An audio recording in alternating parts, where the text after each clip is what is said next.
Assalamualaikum warahmatullahi wabarakatuh. Di sini saya akan mereview jurnal dari materi sejarah peradilan Islam.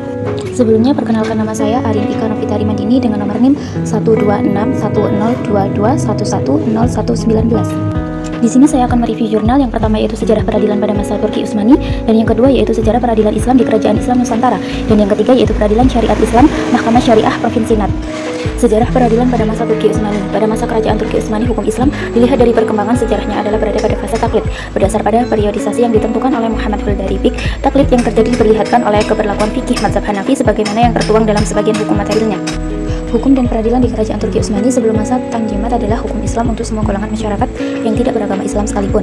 Pada masa ini, peranan Syekh al-Islam atau Mufti sangat besar dalam kerajaan. Hukum dan peradilan di kerajaan Turki Utsmani sesudah ditetapkannya Piagam Kuldan dan Humayun yang menandai lahirnya masa Tanzimat. Tidak lagi hanya hukum Islam, melainkan juga hukum yang diadopsi dari Eropa dinamika selanjutnya setelah Tanzimat. Turki Utsmani tergiring menjadi negara sekuler dan nampak sepenuhnya setelah menghapuskan khilafah. Yang kedua yakni sejarah peradilan Islam di Kerajaan Islam Nusantara, sebuah peradilan yang merupakan alat kelengkapan bagi umat Islam dalam melaksanakan hukum Islam. Peradilan agama Islam dikhususkan bagi masyarakat yang beragama Islam di Indonesia sebagai alat kelengkapan pelaksanaan hukum Islam itu sendiri. Maka peradilan agama ini tumbuh dan berkembang di bumi Nusantara yang kemudian disambut dengan senang dan baik oleh masyarakat penduduk Indonesia. Walaupun disadari sepenuhnya bahwa peradilan agama khususnya dan ilmu pengetahuan hukum Islam pada umumnya belum pernah berkembang secara menyolok di Indonesia apabila dibandingkan dengan negara-negara yang lainnya, terutama sekali yang mayoritas penduduknya beragama Islam. Namun demikian, konsepsi-konsepsi hukum Islam telah menyumbangkan suatu potensi pemikiran yang sangat baik bagi perkembangan dan pembinaan hukum Islam.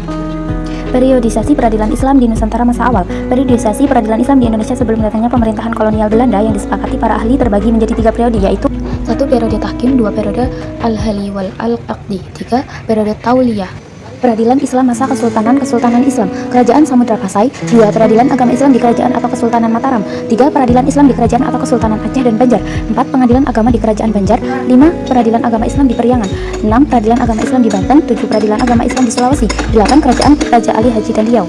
Yang ketiga yaitu peradilan syariat Islam atau Mahkamah Syariah Provinsi Nat. Provinsi Aceh diberikan kekuasaan oleh pemerintah pusat Republik Indonesia, yaitu bagian dari upaya untuk menjalankan amanat konstitusi, khususnya pasal 18B yang menyatakan bahwa negara mengakui dan menghormati satuan-satuan pemerintahan daerah yang bersifat khusus atau bersifat istimewa yang diatur dengan undang-undang. Kekhususan Provinsi Aceh yang dituangkan dalam Undang-Undang Pemerintahan Aceh dalam perihal pengaturan hukum juga merupakan bagian dari upaya untuk menjaga negara kesatuan Republik Indonesia sebagaimana semangat dan cita-cita kemerdekaan yang didengungkan oleh para pendiri negara kesatuan Republik Indonesia dari Aceh hingga Papua, memperlakukan konon dan pengadilan syariah yang pada awalnya terkendala oleh karena pengaturan teknis adanya tumpah tindihnya aturan. Namun, seiring dengan berjalannya waktu, setelah melalui proses mekanisme pengawasan dari Kementerian Dalam Negeri, judicial review di Mahkamah Agung dan Mahkamah Konstitusi, pada akhirnya konon Aceh dan pengadilan syariah dapat dilaksanakan dan berjalan baik, serta tidak menimbulkan adanya ketidakpastian hukum sehingga masyarakat Aceh lambat laun semakin memahami konon Aceh dan pengadilan syariah tersebut.